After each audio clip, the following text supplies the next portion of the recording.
தனுசு ராசிக்காரர்களுக்கு எக்ஸலண்ட் ஆண்டு அப்படின்னு நான் சொல்லிடுவேன். இங்க பாருங்க 3ஆம் இடத்துல ராகு வரப்போறார். இப்போ 3ஆம் இடத்துல இருக்கக்கூடிய சனி அர்த்தாசிரம சனியாக மாறப்போகிறார் ஐயா. அப்படிலாம் ஒன்றும் கவலை இல்லைங்க. 10ஆம் இடத்தை அவர் சனி பார்த்தாலும் கூட ஏற்கனவே 10ஆம் இடத்தை குரு பார்த்து கொண்டிருக்கிறார்.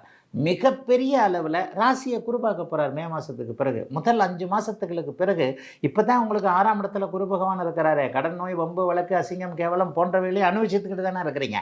நல்லா இல்லை. அப்படிலாம் ஒரு பெரிய அளவில் தனுசு ராசிக்காரர்கள் நல்லா இல்லை. குரு எப்போது 6ஆம் இடத்திற்கு மாறினாரோ, அதாவது ஒரு 4 மாதமாக சொல்கிறேன், 6 மாதம் ஆச்சு.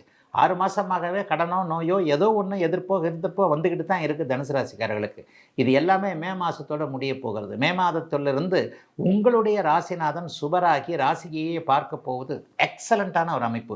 நோயால் இப்போது பாதிக்கப்பட்டிருப்பவர்களுக்கு நோய் முழுக்க தீரக்கூடிய அமைப்பு. 60 வயசுக்காரனுக்கு 10 வயசு உடம்பு குறைஞ்ச மாதிரி 50 வயசு ஆகக்கூடிய ஒரு அத்தனை அமைப்புகளும் கண்டிப்பாக உண்டு. எல்லா நிலைமைகளையும் பார்த்தீங்கன்னா ஒரு புத்துணர்ச்சி,